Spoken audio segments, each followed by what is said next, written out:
Hi, welcome to TechSR. In our previous video, we have seen how to create a web API using .NET Core 7, and we also discussed about the structure of the .NET Core 7 project. But you would have noticed we have not created a database or any database interactions. We have just created a list and perform various CRUD operations like get, put, post, and delete. You can find the link at the top and also in the description. So in this video, we're going to see how to make these interactions with a database. So we're going to replace this list with the data in the database. For that, we're going to use Entity Framework Core. Before proceeding with the code changes, we need to install few NuGet packages. So go to Dependencies, right click, and you will find Manage NuGet Packages. So you should be under Browse tab. So now just search for Entity Framework Core. You will find list of packages. So first we need to install Entity Framework Core. So you can install the latest version by clicking on here or install here. So I am using this option. Accept. So you can see this has been installed. Now we can install Entity Framework .sql server because we're going to handle SQL server. So we're going to install this.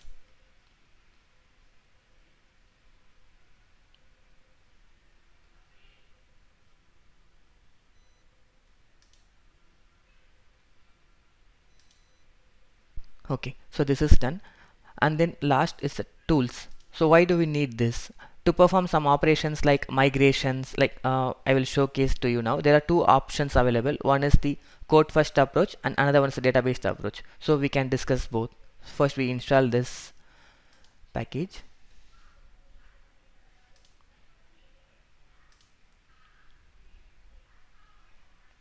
Okay, so all the packages has been installed. We can cross check it once by going to this packages. So we can see Entity Framework Core, SQL Server and tools are installed. Next we can proceed with creating the DB context. In Entity Framework, the DB context is mainly used to fetch the data and save the data, mostly like preserving the session with the DB. Okay, so before proceeding, we first create a folder inside this. Let me name it as data. So inside that I'm going to add a new class.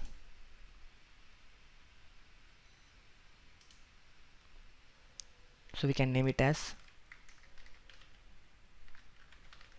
customer DB context.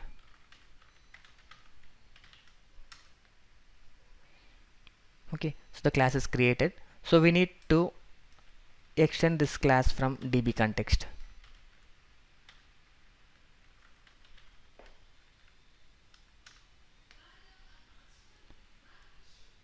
So you can see it was inherited from Entity Framework Core, and then we need to create a constructor. So for that you can just right click, like quick actions you can go. It's a control dot, or you can click on this bulb icon. So I'm just using control dot. So generate constructor with options. So it will generate a constructor for me with these options. Next I'm going to create a DB set for the customer model which we have, which is just a table.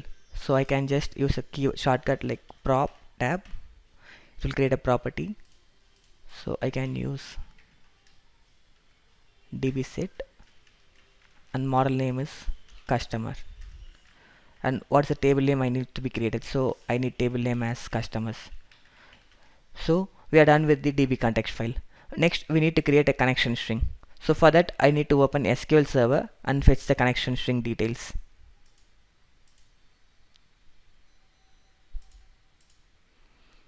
So you can get the server name from here. This is my server name, msi/SQL Express, and username is the name which we have. Currently I have a username as Ravi or SA. So I'm going to use that name and create a connection string.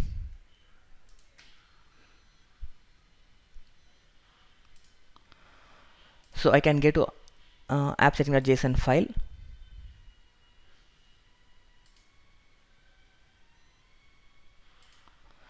So I can move to app setting.json file. Inside that I'm going to add a connection string. So you can just give connection strings, and we can give multiples here. So first I'm going to give only one, so let it be customer connection string.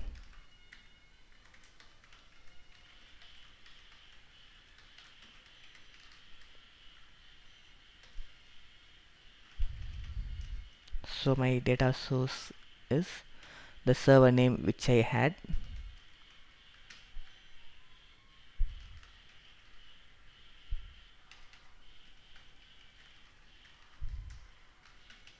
You should escape the slash with double slash.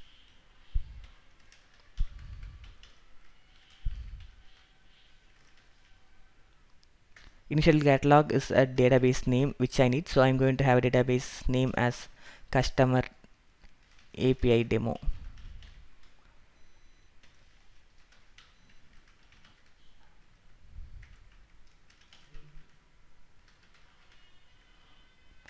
So I'm going to use SQL Server authentication. In this case it should be false. If you are using Windows authentication, it should be true. And then user ID I'm going to use is Ravi, and I'm using a simple password for AC demo purpose, and you can set encrypt to false. So we are done with creation of the connection string. Now we can add the DB context which we has created in the program.cs file. So it should be before builder.build method.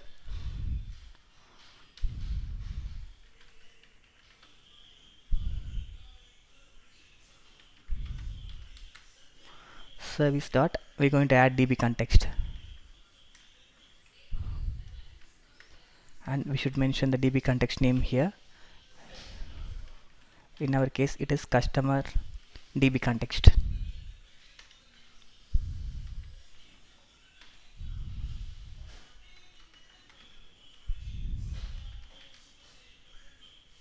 And we should have options.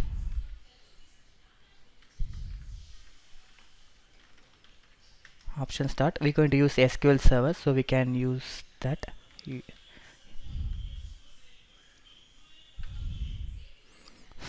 And inside that we need to pass the connection string.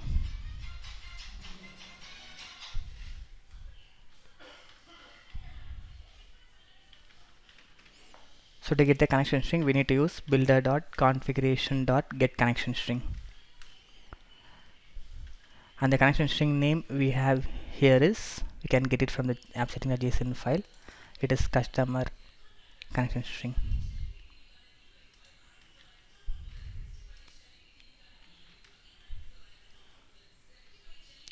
So we are done with this. Next we need to run the migration script. Here you can see, right, so we first created the model, so it is the code first approach. So if we run the migration script, what it will do is it will create the database with this name customer API demo and create a table customer with these properties.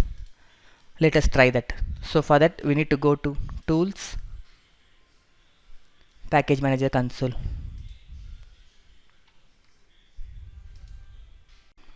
In the package manager console we can add the command to add the migration. So and we can give some name, like now I'm going to give initial migration. So if I run this command, it should create a migration file inside this folder. So we can now see the migration folder has been added, and we have an initial migration file. So it actually, the command is to create a table of name customers, and these are the columns we have. Next we can but if you see at that SQL, you won't see that database created it. So for that we need to run the command update database.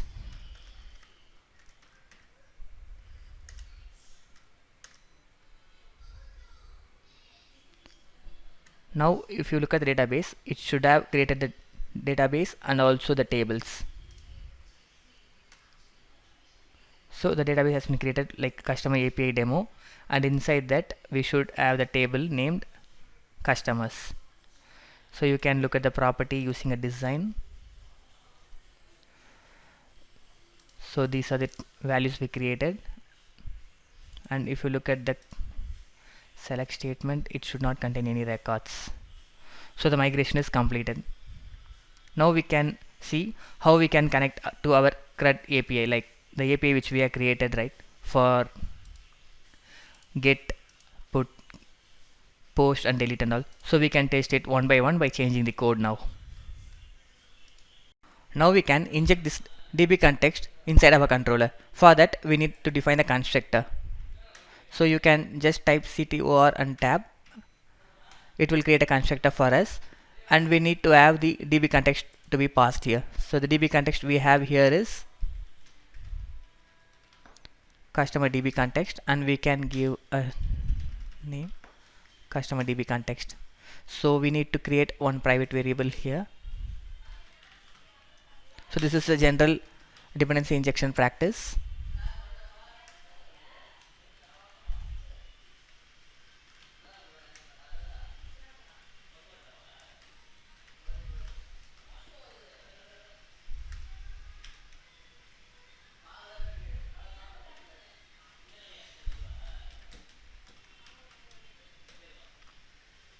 So we can assign this value to our customer DB context.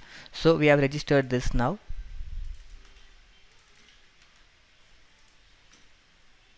Next we can use our DB context to get all customers first. So to access this, we need to just call the DB context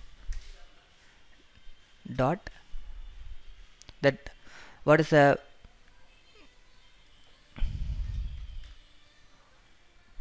to get all customers, we need to first call the DB context, and the name we have here is the customer.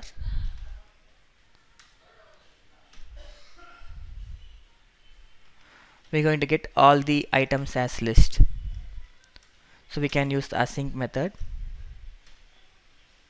So I can say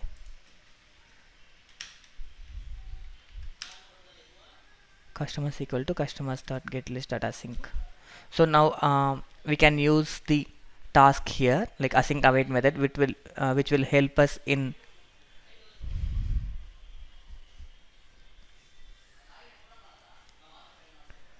now we can use async await method, which will help us in non-blocking IO. So I can just use await, and for that the method needs to be async here.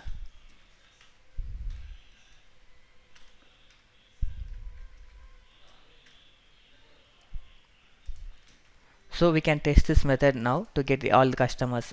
Are we getting proper response or not? So I'm running the API.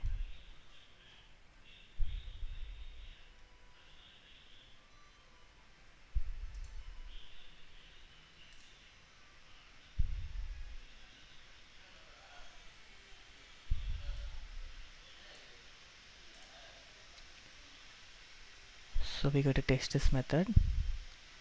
Just going to try out. It should get an empty response because currently we don't have any customers in the DB. So what I'm going to do is now I can insert one record manually.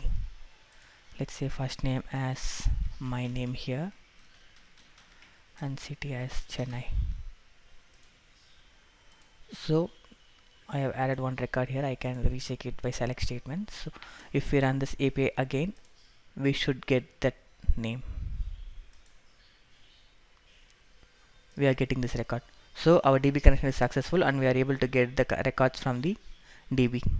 Next we can proceed with get by ID.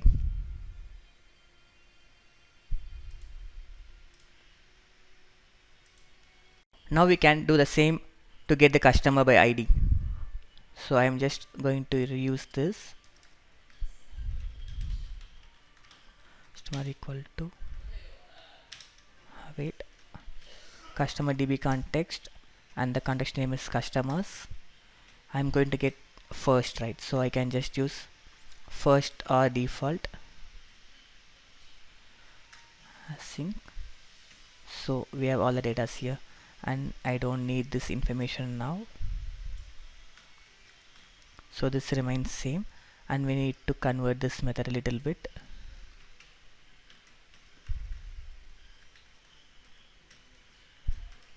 Okay, so now we can run the API again and test it for the ID we have. We have ID 1 already, so we can test it now.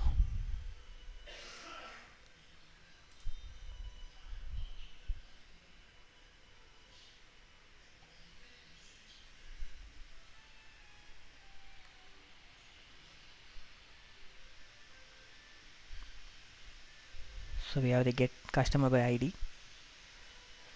So try it out. We can just give the ID as 1. It should get the name Ravi. Yes, we are getting. So we can try with invalid ID 2. We don't have ID 2 in the database, so it should throw error, customers not found. Okay, so next we can try to add the data and update the data. For adding the record, we're going to update this method create customer. To add a new record, we're going to do the same thing again. The method needs to be async method, and it's a task.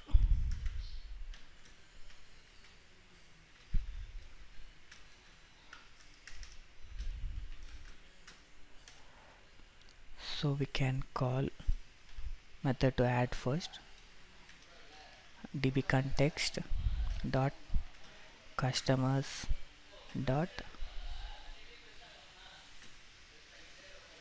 add async of customer. Then we can call save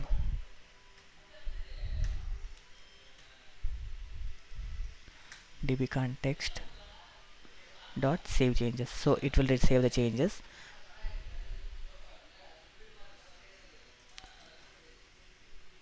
and we can return the customer information.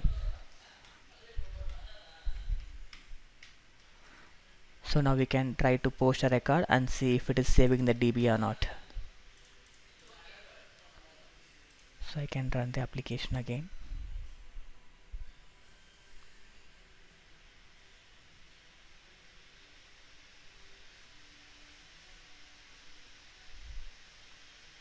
This is the post API. Try it out. So I can give the ID as 2 here, first name as Joe, then and city is Mumbai. So we can execute it. It should save the record.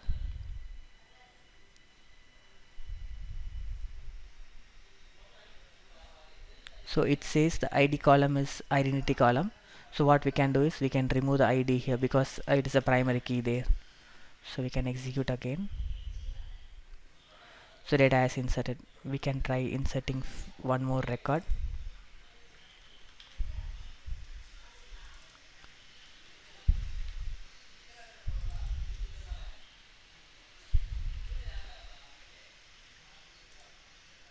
So now we have 3 records inserted. Let's try to get all the customers again. So we have 3 records now. We can cross check in the DB as well. The 3 records are inserted. Next we're going to try the update command. To perform the update, we're going to change our put method. So this is the update customer method. So the same thing we can do it here. We're going to change the method as async, and this needs to be task. And we can first find the customer.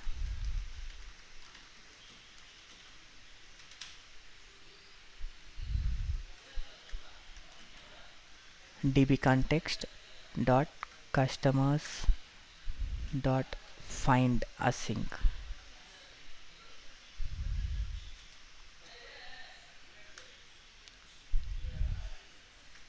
And we can use customer dot ID.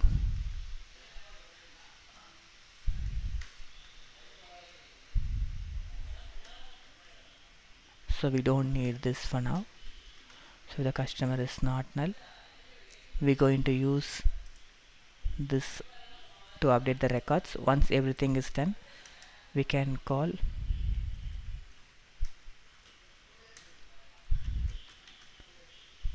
customer db context dot save changes.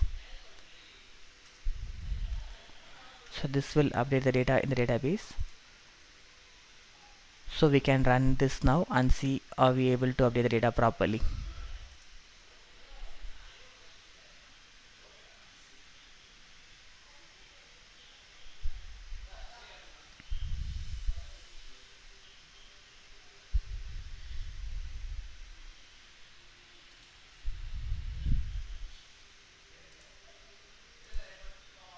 So I'm going to update the customer ID to, and his first name I'm updating to Dennis, and last name as Ruchi. City is Sydney. Now we can try to execute this. So we updated the ID 2 to Dennis Ritchie. We can try to get the customers and see. Are we able to see the second ID as Dennis Ritchie? Yes, it is updated, and we can cross check in the DB as well once. It is updated. Now the last thing we're going to see is delete. Now we can try the delete API as well. Okay, so we can try the same thing. We just need to convert the method to async and task.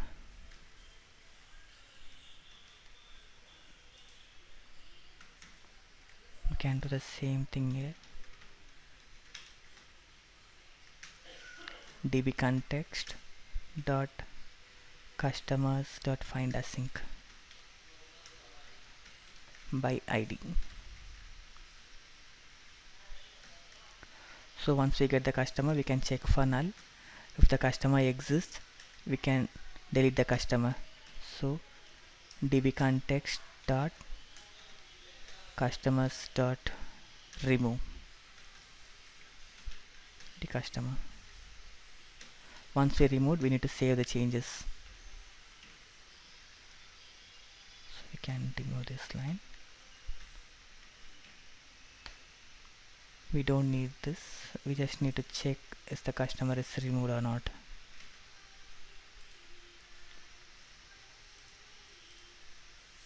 We can run this and check it.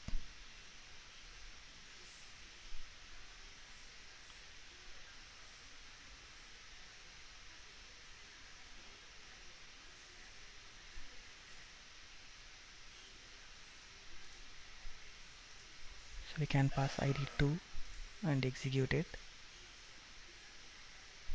So this ID should have been deleted. We can try by get all customers once. It is deleted. We can cross check in DB once. So we are able to delete it. Now we have did all the CRUD operations using the database. So now we can remove this list object which we created earlier.